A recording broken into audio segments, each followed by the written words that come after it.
Hey guys, I just wanted to go live real quick and talk about something that I'm super passionate about right now.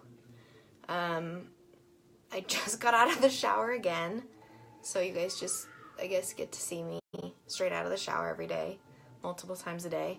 Hey KJ. But I just did a training on this for the Hustlehood Dominion that I'm in. And I wanted to talk to pretty much everybody out there. Hey Trish, because it's so important and it means so much to me and it's changed my life so much. So the title of this video is basically like your responsibility to be proactive about your comfort zone. Getting out of my comfort zone has changed my life in I don't even know how many ways. Like more than 20. Up until everything happened with me losing my daughter, I had a very, very, very big comfort zone, and I did not like leaving it. I didn't like to ever put myself in a situation where I might be worried about being uncomfortable. So I've made a lot of changes, and I've been doing a lot of studying and learning just in general about your comfort zone and how it affects your everyday life and how the choices that you make affect your everyday life. And I think more people need to know about it. And if you already do and you already know everything about it, then I guess this is a good reminder. I don't know. But I want to talk to you guys about it. So, hey Abby. So a couple months ago, I was watching this training, hey Erica, about vision boards and how beneficial vision boards can be to you and to your success. So I coordinated a vision board party with my friend Katie, and we had a bunch of girls get together and made vision boards. So I have my vision board here right now, and I want to talk to you guys about some of the things on that and how I got out of my comfort zone with that, and then just a little bit about being proactive in your responsibility. So it's kind of, there's a lot going on, and I'm doing my skincare, but that can take a back seat because I am just like really pumped on this right now. I'm super excited about it, so I want to talk about it. So, as far as like the things on my vision board, I don't know how much of this you guys can see. I chose to put things on my vision board that I did not have. And the biggest thing on my vision board to me when I made this was this right here. $90,000. Okay, $90,000. Like, what does that even mean, right? $90,000 is how much it costs at this place, Circle K Surrogacy, for Johnny and I to have a child. And anybody that knows me even a little bit knows that after I lost my baby and I lost my uterus, it was huge for me to be able to have another child. And it cost $90,000 for me to get a contract with Circle. It's not Circle K, it's Circle Surrogacy and egg donation. But it costs $90,000 for me to have a guaranteed baby. So the reason that I'm doing everything I'm doing right now is so that I can grow my family. And other things I have on here, I have family. I have relationships, because relationships are really important to me. It's something that I really wanted to focus on. There's like a weird thing about almost dying where you're like, oh, I need to love everyone in my life a little bit more. Put a kitchen on here because I really want to remodel my kitchen. I put this house in Hawaii. I guess I can move it in the middle. I want to live in Hawaii. I don't like the weather here. I have arthritis and it's really hard on my body. I put gratitude, because another thing about almost dying is you're pretty dang grateful for your life when you get to keep it. And I wanted to remind myself every single day to have gratitude. I also put on community.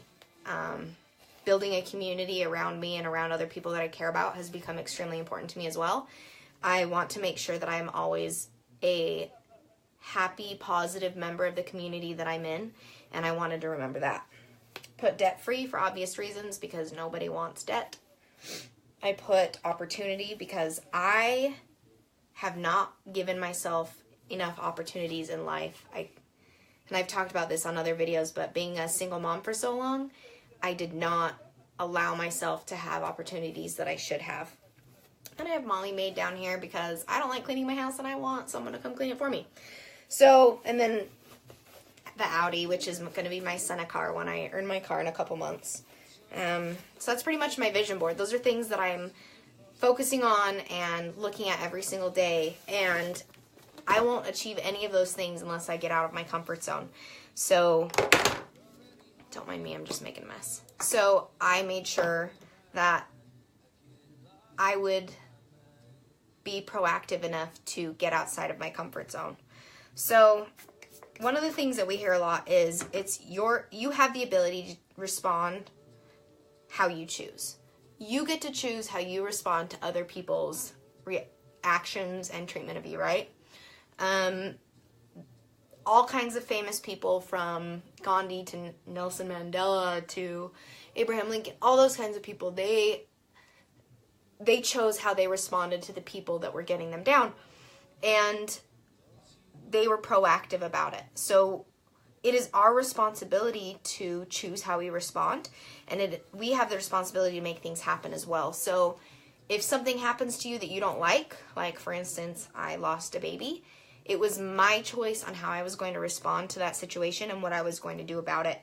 And I will be the first person to admit that the first 7-ish months after I lost Beth, I did not respond well. I did not make good choices. I was not a happy person. I was not a proactive or productive person.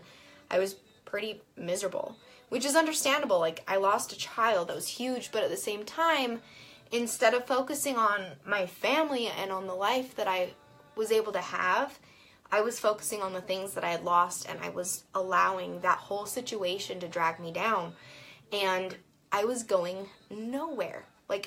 And fast. I was so messed up.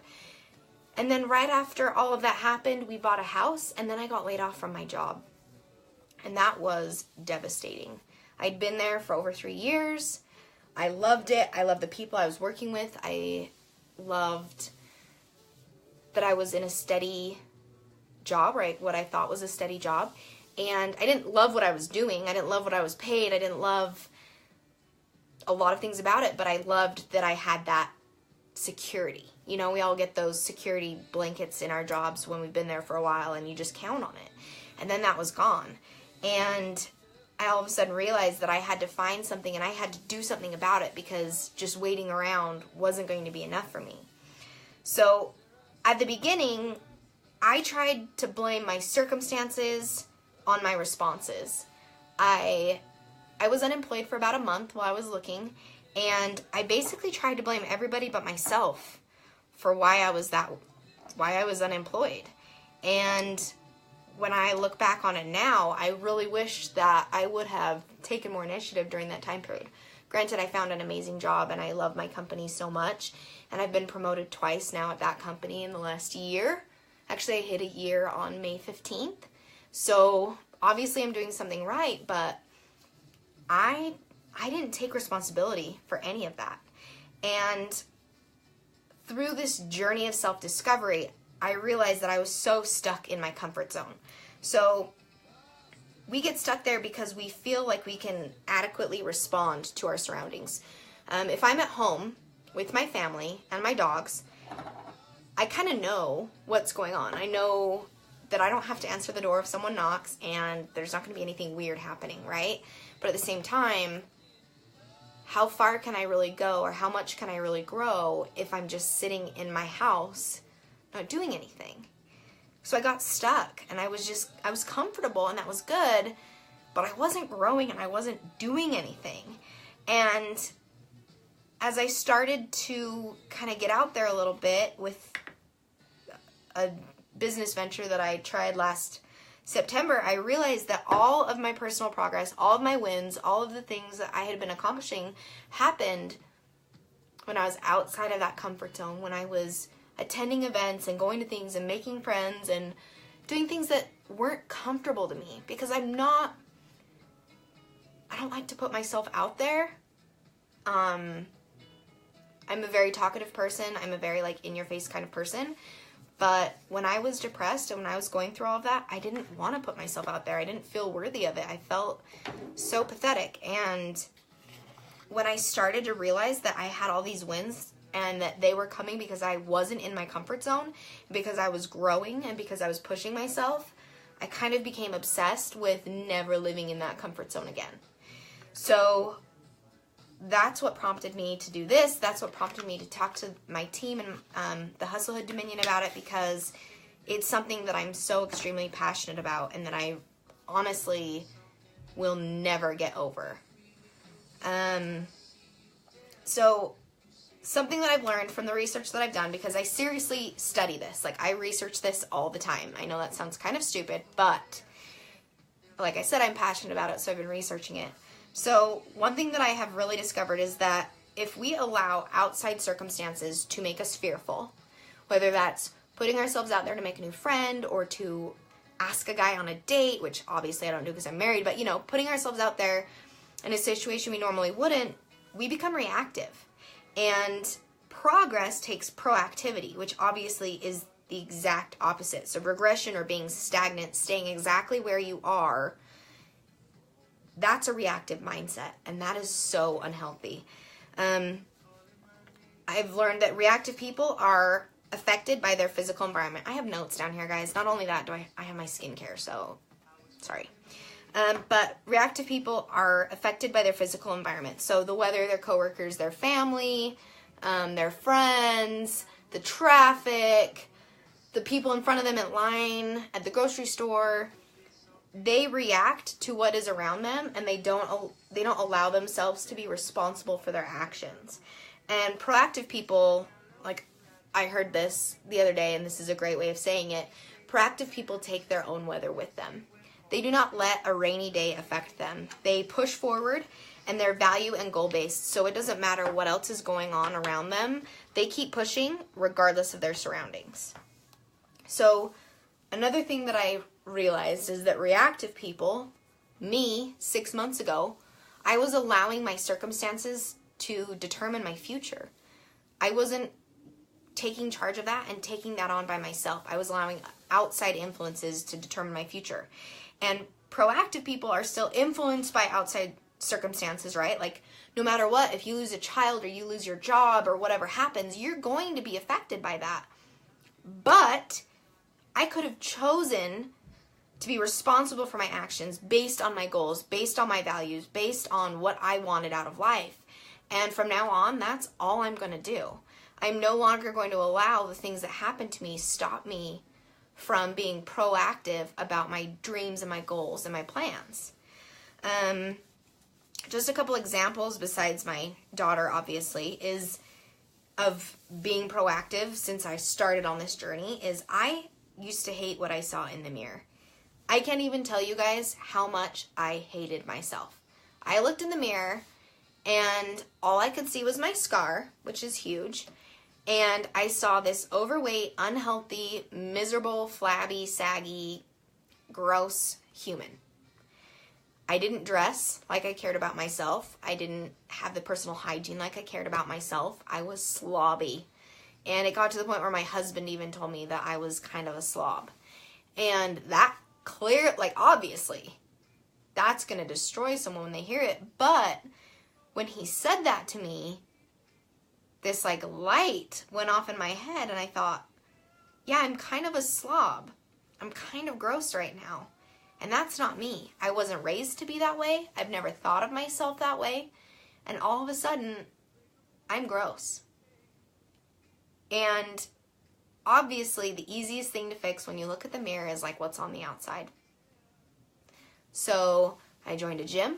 I started eating healthier. I started counting my calories and minding what I was eating and trying to, eat in a more nutritional way instead of an emotional way, because I was a huge emotional eater. I could probably enter eating contests and probably win. I can down burgers and fries and burritos and all kinds of stuff like nobody's business. Faster than Johnny can.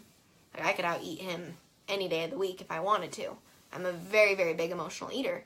But when I started eating and respecting my body and treating myself with respect and realizing that food was for nutrition, it wasn't for emotion, I was able to be proactive about that, and I've lost about 20 pounds.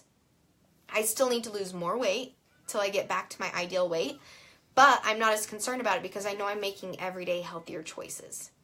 Another thing that was frustrating, obviously, losing my job. So I lost my job, I got this new job. And my new job, I was actually making about 50% more than I was at the last job. Okay, no one can complain about that. And then, found out about this. I was like, okay, $90,000, I have a car loan. I have credit card debt because when I was depressed and on bed rest because I couldn't walk for like weeks. Hey, Kylie. I racked up all my credit cards. You guys, it was so bad.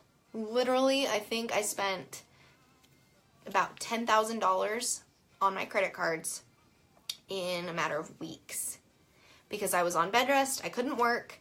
I was on all these pain pills. I was really depressed and sad and angry and just putting all this negativity out into the world. And I was like, oh, how can I fix this? Oh, shopping, duh. And I knew we were going to close on our house, so I waited until our loan went through, and then I went nuts and racked up all this credit card debt to try to like feed this sadness inside me and make it better, and it temporarily did, and obviously it didn't work. So now that's a huge goal I have, and now I'm proactive about paying off my debt. So I had an issue. I'm like, okay, I have to pay off my debt, and even though I have a better job, I've got a lot in credit card bills every month. You guys don't even want to know how much I pay towards my credit cards every month. It is depressing. It is more than I pay on my mortgage, so that's cool. And I realized, okay, I need another job. But I'm a mom. I'm a wife. I have a life. I have friends. I have a family. I don't want to work another job. And I make good money at my full-time job, but I don't want to be paying off these credit cards for the rest of my life. And I don't want to sacrifice my lifestyle as far as being able to go to the movies with my husband or take my son to the store and get him a toy. You know, I didn't want to sacrifice those things. So I decided to get a part-time job that I could work from home and that I could work on my spare time. And I invested a lot of time and money, and I found a company that I believe in and that I love and that makes me happy every single day. And that was great. And so I was proactive about it, and now it's changing and it's getting better. And since I joined that other company, I was able to get another promotion at work, which is going to increase my salary even that much more. And because I put myself out there, I told them I wanted to do more. I told them I wanted to grow with the company and got out of my comfort zone. And let me tell you how terrifying that was to pull the CEO of the company aside and just say, hey, I want to do more here. Someday I want your job. And he said, you can have it. Let's get you there. Like, that is not me. That is totally not me. But I decided I wasn't going to live in my comfort zone anymore. So I had to do it because I had to feel right inside, if that makes sense. Another example is I've invested a lot of time and energy and money and resources into people that didn't appreciate it and didn't do anything with it. And how much does that suck? You know, when you get a new friend or new relationship and you go on dates or you invest into this friend and then they kind of like crap on you and they're like, I don't really like you anymore. Like, okay, cool. I just spent all this time on you and money on you and I really liked you, but I guess you don't like me back. And that kind of sucks. Like, that was so hard for me, especially in network marketing, because I'm not approaching network marketing the way that a lot of people do. I'm not just trying to be like, everybody join my team, this is awesome. Like, it is awesome. I'd love it if everybody did, but not everybody, because I want people that I can change their life and that they can change their life. And as an example, one of my very favorite people that joined my team, she told me, she was at my house doing a demo, because I still need demos, guys, so please help me. But she was at my house doing a demo, and she just said to me, you know, my New Year's resolution this year is to make a friend. And I said, what? She's like, yeah, my New Year's resolution is to make one friend. And I said, dude, what are you doing? Come meet all of my new friends. I've literally made like 50 friends this year that I could like list facts and their favorite color and their favorite food and the kinds of clothes they like to wear. I'm meeting all these people. And I said, okay, if you want to make some friends, I've got something for you. And not only is that girl made a ton of friends. She has hundreds of people that are so obsessed with her. She is making money. She is basically doubling her income at this point, and she's killing it because she had a reason why and she wanted to change her life. So when I'm investing all this time and money, like, and effort and energy, because I really do love all of the women on my team. Like, we have such an amazing group of people, and I love all the hundreds of women that are on, like, my sidelines and stuff. And when I have invested all that time, I had people that just quit, and it sucked. Like, brand new people that just wanted nothing to do with it. And that was me like 6 months ago, but that's not me now, so it really hurt. But instead of letting that drag me down and make me want to quit, I just kept pushing, and then I found the girl who needed to make some friends, and she's doing so insanely well, I can't even handle it. Like, I have not let these little things that are outside of my comfort zone or that make me sad make me want to quit anything in my life right now. If any of you have gone through tremendous loss, whether it's a family member or a child or anything, you know how much that affects your relationships. And the biggest relationship that it affected was my relationship with my husband. There was a time last March that I thought we were going to get divorced. And I was so depressed and I was so hateful towards the whole world. I was driving him away. I didn't think that he could possibly understand what I was going through without realizing that, you know, the whole time I was in surgery, he thought he was going to lose his wife and his daughter. And I just pushed him away. And when I realized, like, we got to our breaking point where we just kind of said to each other, like, are we going to do this or not? Are we going to stay together or not? And I realized that our relationship and our future was more important than anything else.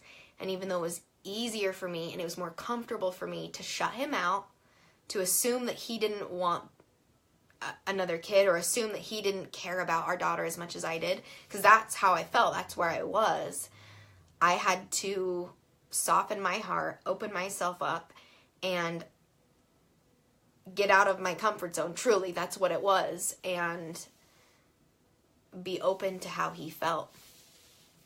And that was extremely hard for me. And I know a lot of you are probably thinking, Kate, you are a psycho, because it's your husband, you guys are best friends, I've known him for like 9 years.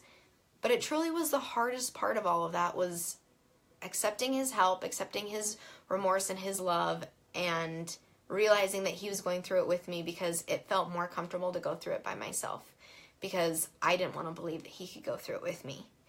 So really, over the last year, and I'm sorry I've gone off on all of these tangents, but over the last year, I've had so many opportunities to get out of my comfort zone, to push past the things that I am afraid of or that I am uncomfortable about.